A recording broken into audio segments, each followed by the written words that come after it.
What's up, guys? Welcome to the first ever episode of the SatoSHE Show, sponsored by SatoSHE Design and Coin Corner. I'm Molly, and I'm joined today by my beautiful co-hosts, Lena and Mia. Have a wave, girls.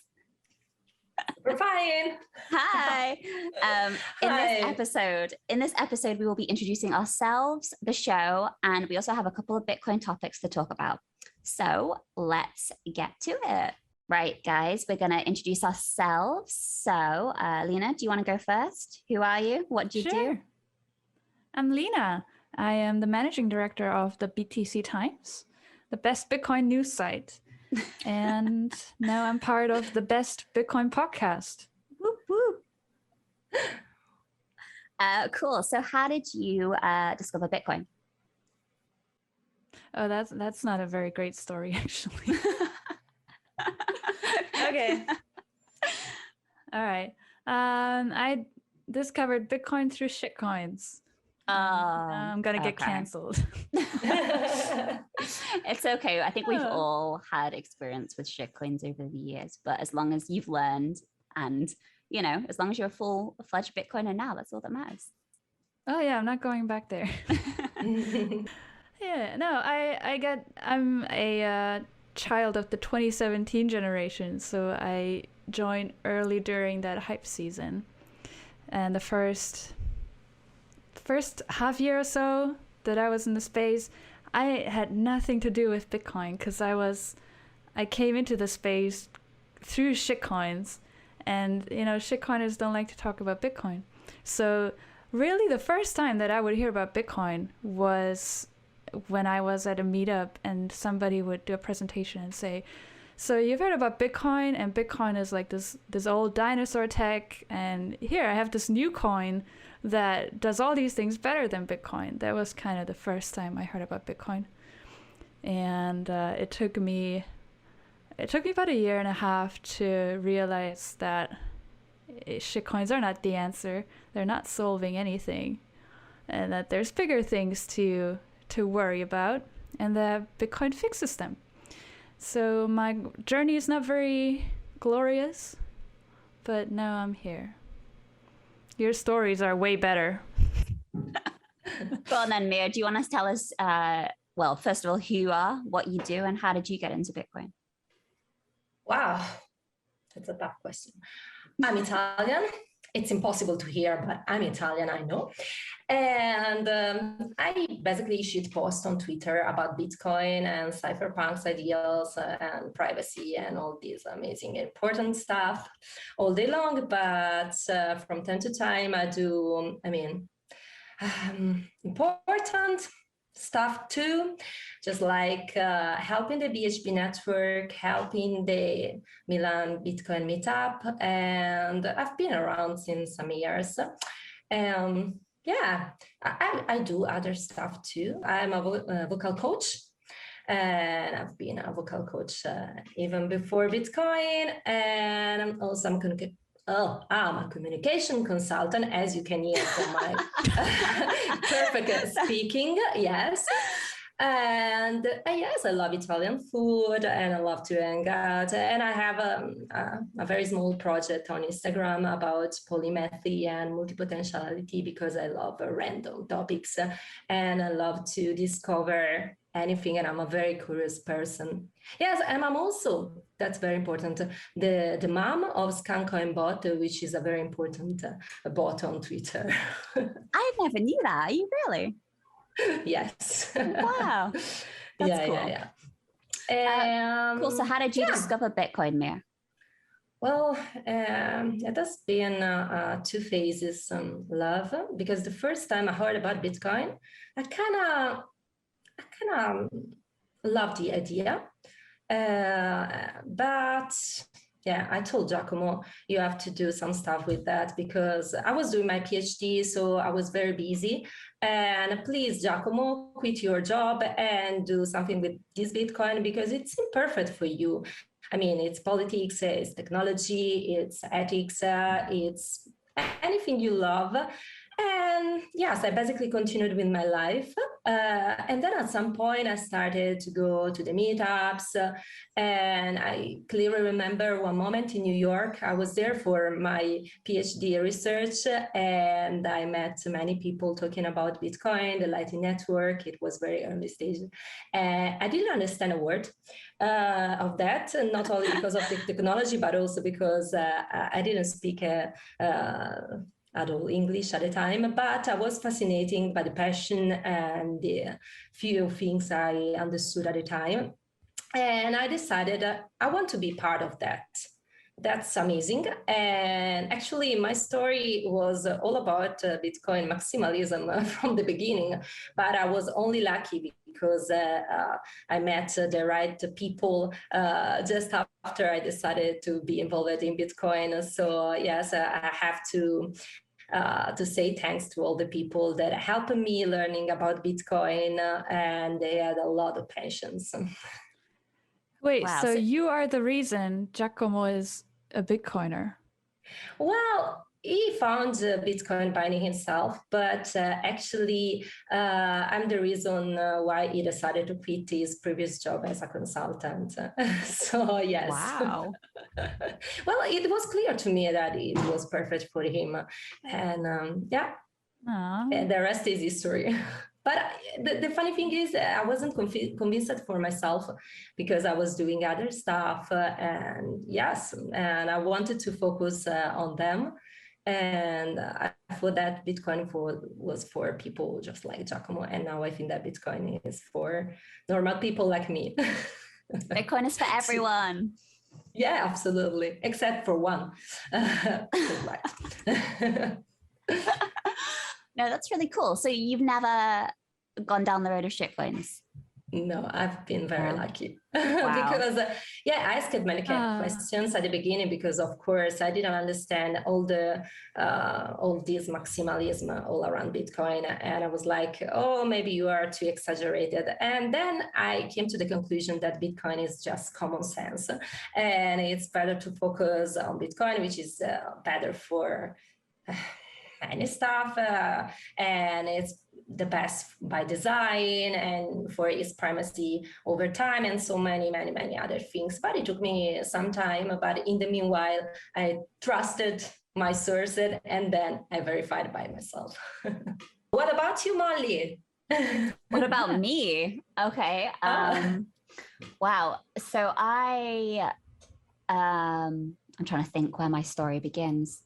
My story begins when, so at the moment I'm head of marketing and communications at Coin Corner. Prior to this, I was in a marketing role for a local hospitality company, so like hotels and events. And I think I was just looking for something a bit different. I'd been in that role for a year and a half, straight from uni into that role. And as much as I love local marketing, it gets a bit stale. So yeah, I put the feelers out to have a little look to see what other marketing roles were available. And so this was 2014. And Coin Corner were advertising a marketing role. And at this point, the company was only like 6 months old, I think. No, even a couple of months old, sorry, because I joined when they were 6 months old. So yeah, went for the interview, had no idea what Bitcoin was, had never ever heard of it. And especially back in sort of like 2014, there was no information really. You didn't have all the resources and all the information that's available these days about Bitcoin. So yeah, went to the interview, was just straight up honest. And I was like, guys, I've never heard of Bitcoin before, but it's from what I've read, which is very little. I was like, it sounds really cool. But I'm very passionate about marketing and whatever you guys are trying to achieve, like I'm down for that. So yeah, then I got offered the job.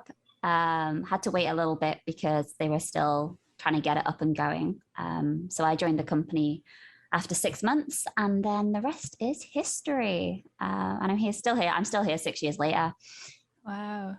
2 OGs. Yeah. I'm in awe. don't feel like an OG some of the time though. I don't know if you girls feel the same, but Bitcoin, the industry changes so fast, and every day there is new products, services, developments. And a lot of the time I sit there, I have no idea what's going on. I know Bitcoin and that's that. But when you hear, I don't know, I'm not a techie, so things like Taproot, all that stuff, I hear the guys at work talking about those things, and I kind of wish I could understand those things. But even now, like for me, 6.5 years in, I'm still learning every single day. Yeah, maybe a disclaimer at this point. If you're watching this to get technical insight into the functionalities of Bitcoin, I'm very sorry to disappoint you, but you're not getting it from me. I'm not sure about you girls. No, absolutely not. I can pretend to understand stuff. I've been doing this since year, but actually I can understand that those are important topics, and who are the people who are talking about the topic and they are building stuff great for Bitcoin. Yes, that's my understanding. Okay, if we ever decide to do a topic on that, like the technical stuff, we'll bring someone in. Yeah, they can explain it to us. Cool. Well, I guess that kind of leads us on to, I want to ask you girls, because the SatoSHE show was, you girls came up with the idea and then invited me to be a host, which I'm so grateful for. But yeah, just explain, what is SatoSHE? Like, what do we expect to achieve from it?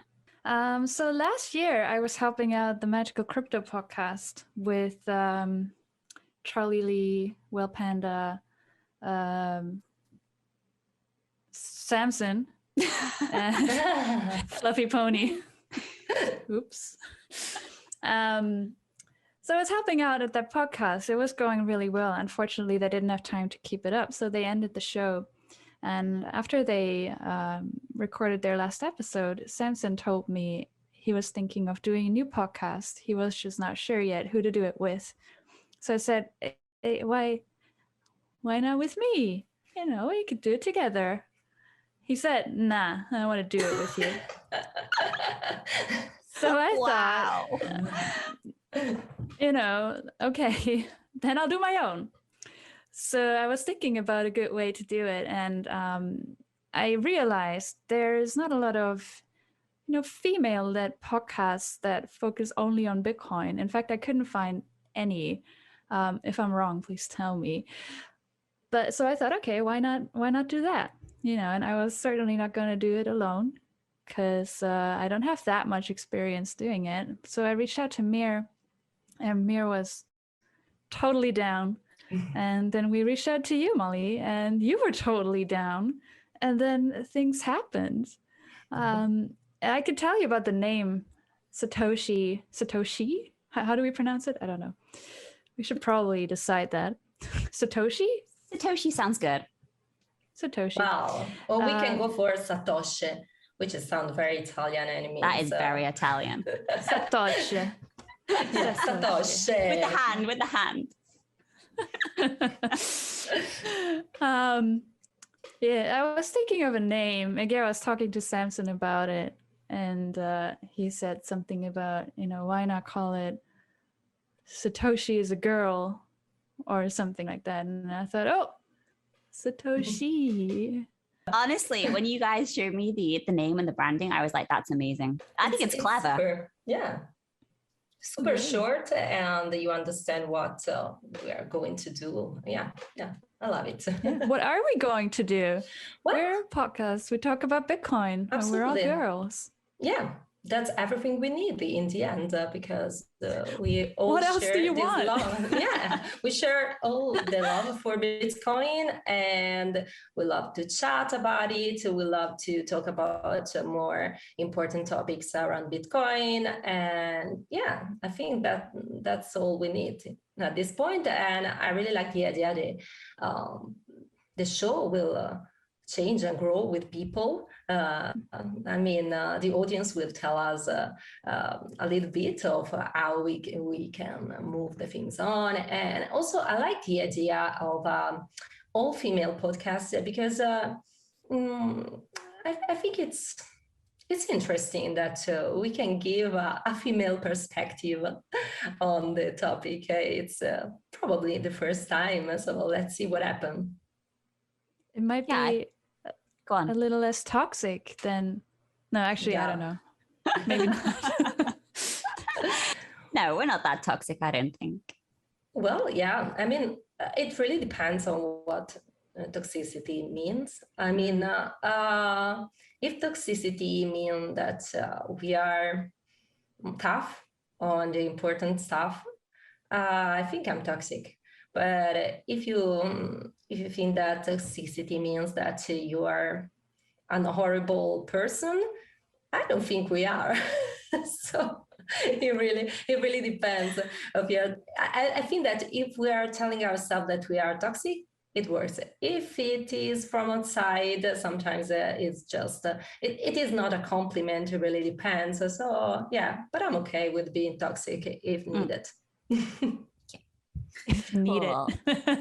So, one of the things that I just wanted to mention there, like we obviously said, the audience will help us drive this podcast. So if anyone has suggestions, we're looking to bring on guests in the future. So we always welcome guest suggestions, topic suggestions, anything like that. We are open to everything. So in terms of what we're going to be providing or the content that we're going to be putting out there, I think we will be, a few things, as Molly mentioned. We might want to have guests on, but we also just want to talk about what's happening, give our own view of things. Maybe the female perspective can be useful. Also, because all three of us have a marketing background, I think that is primarily the view that you're going to get from us. So if that's something that you're interested in, then, you're very welcome to hang around. If not, then please still hang around. No, it's bad because we need viewers. It's bad for you. There's going to be an Italian course on you if you are not going to watch, endorse, and help us. Yeah, it's a very bad course. Yeah. You better stay. Yeah, you better stay. Did you see Mir's eyes just now? Yeah, I feel like I need to stay. Just, just in case. I'm scared to leave now. Cool then. So from that, then the marketing side, actually one of the topics that I wanted to raise today and kind of get your girls' opinion on it was Bitcoin marketing in general.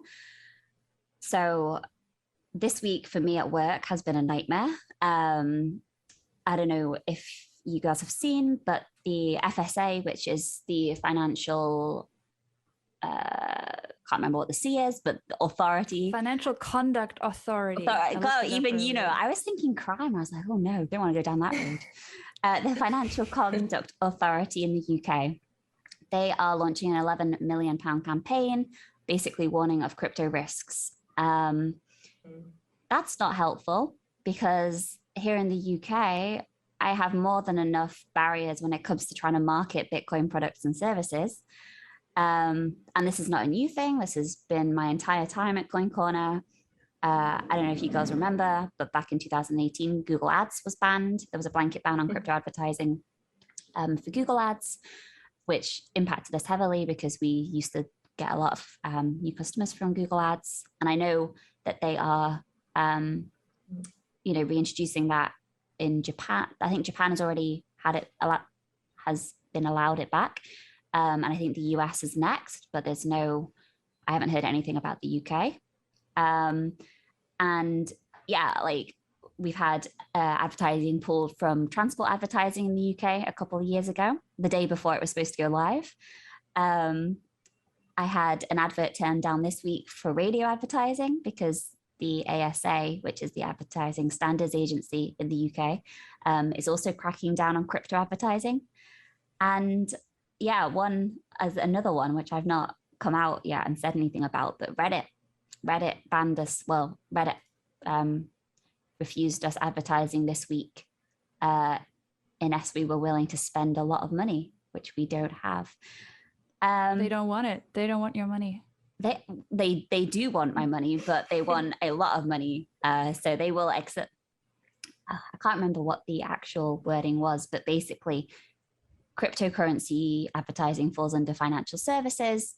But you can only advertise on Reddit if you are willing to spend X amount in a certain time period. And I don't have that marketing budget to do so. Unfortunately, the companies that do have that marketing budget to do so are typically ICOs and scams, which then, I don't know if you girls feel the same, but it just leads back into this cycle of barriers to crypto advertising because of these companies, but these companies are the ones that can afford to spend the money, which then gives the bad reputation to Bitcoin marketing in general, and for legitimate businesses like us at Coin Corner, and I'm sure other businesses around the world. So that's my little vent. How is it? Yeah, the Financial Conduct Authority, right? So what they did is they say we don't want any more misleading crypto advertising, right? Yeah. So there was this. I'd be interested to know what ad you were gonna submit, but there was this Luno ad, right, in the subway or whatever. Yeah, I forgot what exactly it said, but something like, if you're seeing Bitcoin in the subway, it's time to buy. Yes, right? And they said that's misleading because it doesn't highlight the risk that comes from it. So Molly actually shared a Financial Times article with us prior to the podcast. And I read it. I found it very interesting. There's a section here says the Financial Conduct Authority has issued warnings that consumers buying popular crypto products should be prepared to lose all their money, but those have failed to filter through to most consumers. It is great because, you know, if the Financial Conduct Authority is telling me to do something, I'll definitely listen to that. But the point being, there's a big focus on misleading, right? So it doesn't want misleading advertising. So I'm wondering what misleading means, right? For example, you had in London just recently, you had these hex advertisements on taxis, right? I don't know if you saw that, but they painted the taxis. They said something like up 10,000% in X days, or hex is up 10,000% since day X or whatever. So I'm wondering, is that misleading? Because if they pumped it that hard, then it's factually correct. So is it misleading to put that on a car? Would it be misleading to put up a Bitcoin ad tomorrow saying Bitcoin is up 10x since 2020? Because that's true. It's true. It's facts. Yeah. Are you able to share what ad Coin Corner was going to put up? Oh, so are you talking about for the transport advertising? Yeah. Yeah. So this was actually, this wasn't recent. This was in 2018. We were going to put up on the trains in the UK, inside the carriages, we had a campaign called Be More Brenda. And it was, our sort of approach behind it was based on an actual customer of ours who was elderly and was very switched on. And our approach was like, if she can do it, anyone can do it. Like, Bitcoin is easy. It's not as difficult as everybody thinks it is. So we had all the artwork done, we had it all printed, and we were working with a third-party advertising agency. And yeah, the day before it was due to go on, I can't even remember how many, a lot of trains. They pulled it because they said it, I can't even remember the wording, whether it was misleading or whether it was something else at the time. But then we then went and put those posters up on the undergrounds in London because it was a different provider, and they were fine with it. So we had these big, like, I don't even know what size, huge posters. Be More Brenda, they were bright orange, they were amazing. They actually got a lot of people talking about them because they stood out they were incredible. But yeah, that also came with like a lot of criticism from people, again, against, you know, here in the UK, I don't know if it's the same where you guys are, but anything that you put out in terms of advertising, you can't put out anything that is deemed investment advice. So these ads that you're talking about with Luno, where it says, if you're seeing this ad, it's time to buy. Like, I saw those ads and I was like, that's investment advice. And how it got through and approved, I have no idea. But the long-term damage that has done to other companies in the space as a result of that is a little bit frustrating.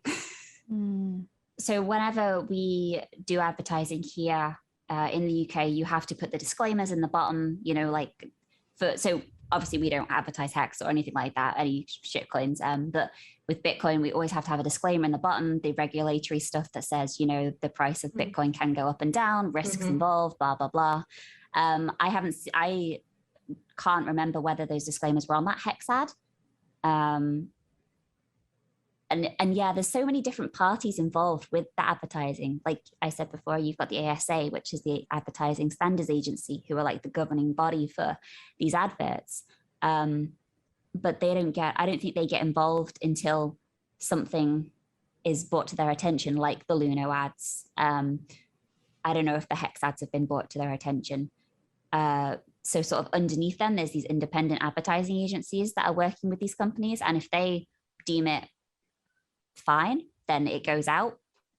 So clearly whoever Hex were working with deemed it factually incorrect and, you know, not misleading.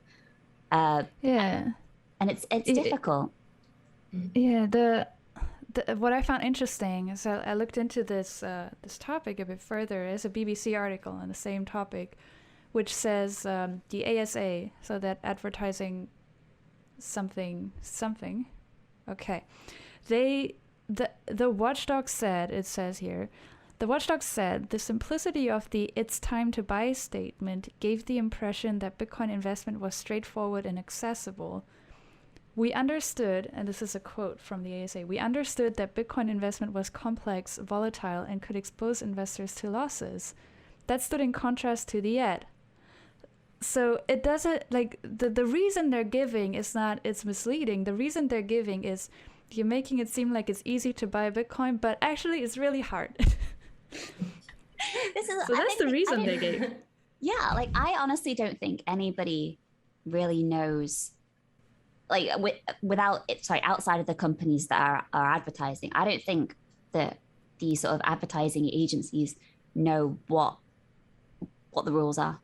It varies so much. I don't think anybody knows. No. I mean, you know, you're trying to get an ad approved. It's not working out for you.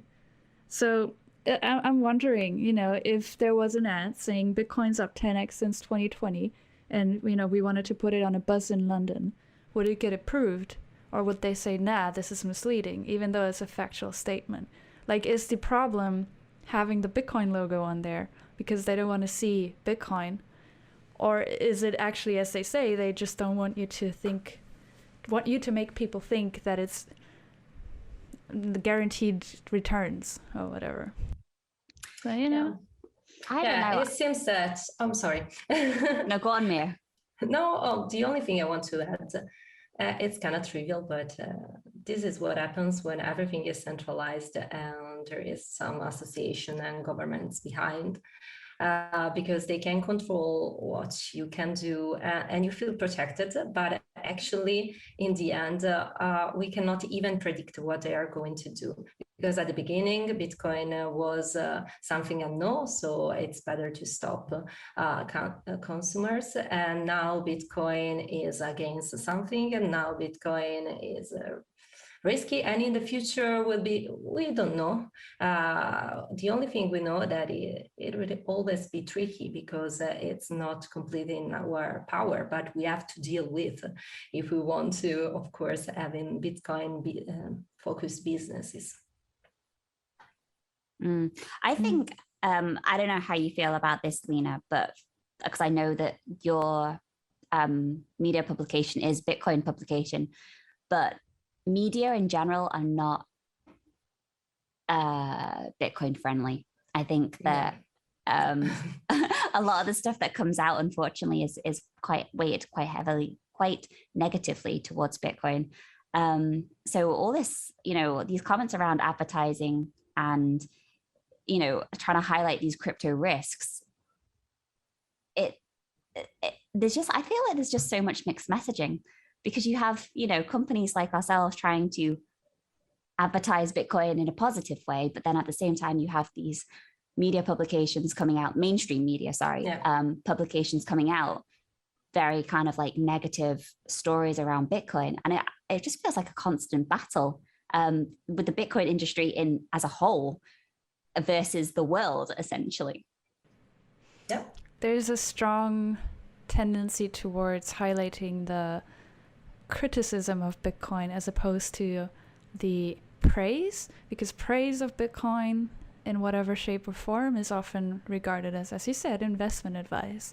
When it comes to media coverage, especially mainstream media, I think the problem they have is there's not enough Bitcoin expertise out there. It's part of the problem. So there's not a lot of people who understand Bitcoin. There's among those people, there's not a lot of people that can write. And then among those people who understand Bitcoin and can write, there's not a lot of people that can write in a journalistic way. And among those people that understand Bitcoin can write as like a journalist, it's not a lot of people that actually work in that profession. You see where I'm going with this, right? And the people that do, they tend to work. Maybe they work at CoinDesk, Cointelegraph, or other crypto publications, or they're freelancers or whatever. Few of them are employed by mainstream media outlets, and that the result or the consequence of that is that these mainstream media often they realize, oh wait, people are talking about Bitcoin, so we have to cover it too. So they give the topic, or they assign a Bitcoin story to the closest the person closest to what they think can write about it. For example, a person usually covering stocks or covering finance markets or economics, and these people will usually come from a different background, and you can't expect them to, within what's the turnaround time, 12, 24, 48 hours to learn about Bitcoin. So what they will do very often is they will Google it, and they will see a past article that's not very well informed. And then they will see, oh, Bitcoin's carbon footprint is so high. Okay, well, we all care about climate change right now, so this is a great thing to pick up. And this is going to get us lots of clicks. So it's like a vicious cycle of misinformation that gets out there. And I don't want to, demonize every single journalist out there. There's some really good journalists out there. But there's a lack of understanding. And unfortunately, it still gets out there. And then you have to deal with it. And also, the effect of that, because government and the Financial Conduct Authority, the people that work there, they also read that stuff. And then they think, oh, Bitcoin's bad, so let's put up this new regulation that bans Bitcoin ads. Yeah. And can I be a little bit toxic? You may. Of course. I agree with everything you said, Lina, but that probably it was more for the first years of Bitcoin. Now I see the lack of understanding for the most cases. Actually, as either you are kind of ignorant because there's so much stuff out there, or you are in some way guilty because it happened to me that during some interviews, I spent a lot of speaking about Bitcoin and giving all the resources to watch, and they asked me questions, for example, last time about Bitcoin and energy consumption, blah, blah, blah, blah. Bitcoin is bad for energy. And I linked and explained everything quite efficiently because it was in Italian. And in the end, the article was nothing about what I was talking about in my answers. They didn't do their research. I know sometimes it's a matter of time. You don't have time, but actually you had everything. If you didn't want to go to the resources, you had the time only to listen to my answer, because it was just like explained to yes, as I would explain to my mom probably. And so sometimes there is an agenda, and they decided to go with that agenda, and nothing will change their minds. And Yeah, unfortunately, that I think happens a lot. That's a problem, in that unfortunately the negative stories about Bitcoin are the ones that get the clicks, and then they're the ones, obviously, the more clicks, that's the more point. Nobody wants to read a story about how great Bitcoin is, do they? They want to hear about how it's destroying the world, and Well, do you want to read about Taproot? Like, well, you maybe do, but imagine that was a bad example. Okay, imagine your friends who are not Bitcoiners. Imagine they see an article about how Taproot improves Bitcoin privacy on, or efficiency, or even Lightning Network use cases. Imagine they see that headline. They're not going to click on it. No. They're like, what?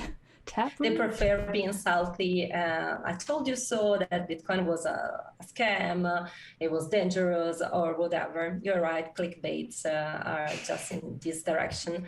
But call me, naive, but I can see a future when the titles will change and will show all the amazing thing that Bitcoin will do, or otherwise there are going to be more independent publication and sovereign publication. I don't know, just dreaming. There's this thing that I was never aware of when, growing up in Germany, until I started traveling and met people from different countries. I saw that in some countries, and especially in the US, you have media outlets that are clearly leaning towards a political direction or party or whatnot. And there is very clear bias. If you see, for example, you want to read news about Trump, if you go to Fox News, if you go to CNN, you'll see the same news, but packaged very differently. Yeah. So for me, the more I saw of that, the more I realized, wait, so if you read an article, you can't just take it at face value. You have to read, other articles on the same topic, or you go to Twitter, to then form your own opinion on, some well or better informed grounds. But then can we ask that of people that want to learn about Bitcoin? Probably not. No, probably not, actually, because if they do go to Twitter, they're just going to see shit posting and memes, aren't they? I have a question. Do you think we need Bitcoin banner ads on, buses and taxis and billboards, and maybe even, Facebook and Twitter? Do we need these banner ads, or are they not necessary? Will Bitcoin get to the end game, whatever you may think that is, without them as well? Or will it accelerate it, or is it actually even bad for Bitcoin? I don't know, Mira, do you have any thoughts on that? Well, you asked it, so I have too many photos, so I try to condense what I think about. So let's start with saying that I tolerate marketing, actually, but because I'm kind of person that I see marketing and communication as two very different things, but at the same time, I think it's very important to market stuff with ethics, and they are very important for businesses. Since Bitcoin is not a business, but Bitcoin is just, what is Bitcoin? It is a strange creature on the internet, and it's a currency. It's, I don't know. I still don't know, but many people are convinced that Bitcoin doesn't need any marketing, because Bitcoin is just, it is, and it will eventually win without our help in any way. But at the same time, I think that if we can help Bitcoin, there are great ways to do that. So in the end, I tolerate it and try to help Bitcoin in many ways. And I think that Bitcoin companies, they should do what they do. They're doing business. So advertising is a very important part of that. Otherwise, we won't know that their services exist, and also they are reaching potential new clients, potential new people. If we are talking about Bitcoin all the time in the same platforms, it's not that useful. There are some problems, of course, because yes, we see it's kind of exposing too much the topics, but I think the impact could be positive in the end. And at the same time, I think that, there are positive ways in which we can do marketing for Bitcoin. The problem is also that not only that we associate Bitcoin and marketing in a bad way because we think Bitcoin doesn't need any marketing, but I think sometimes it's something rooted in its historical roots, because, for example, all the people who were doing marketing, especially in the ICOs season, were just like people, they had only marketing. They didn't have anything else. And basically in the most positive scenario, were trying to sell you nothing. In the worst, they are conclaimed frauds. So with time, we associated marketing with a bad thing, because Bitcoin doesn't need marketing. The other are doing marketing, so marketing is bad.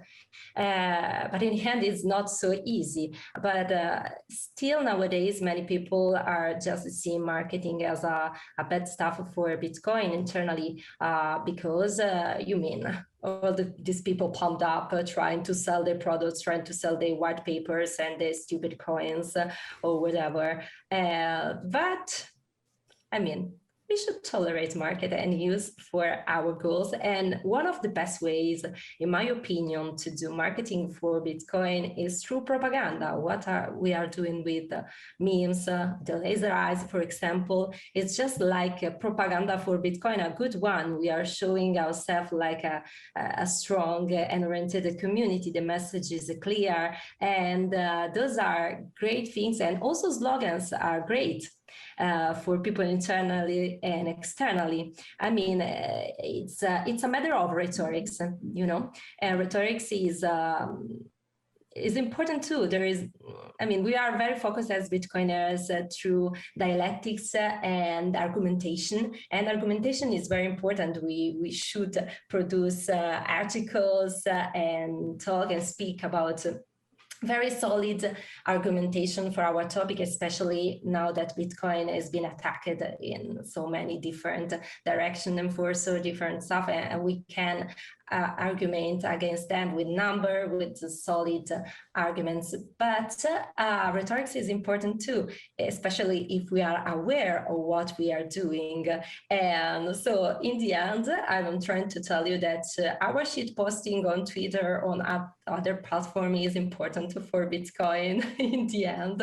Yeah. And at the same time, I think advertising outside those platforms could be done in an ethical and important and Bitcoin focused way. Yes, I stop it. A lot of the marketing we see for Bitcoin is sort of defensive marketing, because there's a lot of anti-Bitcoin marketing. Yeah. It goes up to central banks. The European Central Bank attacked Bitcoin in its digital euro announcement. For whatever reason, they must feel very threatened. But because there's these authorities and people and organizations with large platforms attacking Bitcoin, a lot of the things we do and a lot of the things, many Bitcoiners, you see them doing, you see them going on TV to talk about it. I would call it defensive marketing, because it's dispelling FUD, and absolutely. It is. Yeah, that's a form of marketing too. They go on TV to talk about Bitcoin. You can say, no, Bitcoin doesn't need that, but it certainly can't hurt, because otherwise you wouldn't have this voice that would, stand up against the misinformation that people maliciously, you have to say it as it is, that people maliciously put out there. Mm. That's very true. I think it comes back to that saying, doesn't it? I can't remember the exact wording for it, but it's like first they laugh at you, then they fight you, then they join you. And I feel like we're very much in this fighting stage at the moment where we're just kind of there, you know, people are putting out FUD and we're just having to go back and dispel because if we don't, the general public are going to hear what, you know, the central banks are saying, and they're going to take that as gospel and then never look at Bitcoin again. So yeah, it just feels like a constant battle. Do you not think? Great. Well, that is the end of our first episode then, girls. Yeah. I hope there was something useful in there. I mean, Mir for sure. You said a lot of great stuff. I hope it's great to listen to as well, or at least bearable. I hope you guys understand what I said. But if you need any subtitles, let me know. No, it's a very romantic accent, the Italian accent. I don't know. I don't hear it. It's one of the best you can have. Definitely better than the German accent. Actually, I don't hear anything. And for the next episode, I've just enrolled to an English pronunciation course and see if something improves, but I don't know. Let me know if during the next episode something will be slightly better, because we have problem with H and TH sounds all the time. I can't pronounce some sounds, but yeah, who cares? People normally understand me, or they fake to understand me. So we love you for who you are, Mia. We love you. Yeah, I love whatever you said just now. I agree. Yeah. Let's try with some gesture next time. And I'm really looking forward for the next episode, and I really hope that the audience will love too. But we would love to know how to optimize this podcast, you know. So if you have any suggestions, like topics you want us to talk about, or the length of the podcast too, or, you know, what guests we should have on here, please let us know. We're just starting out. We're probably going to change this up a lot as we go. Yeah. I think we planned to do this for half an hour, but I think I've just checked the time and it's like over an hour. So there you go, a bonus long episode for the first one.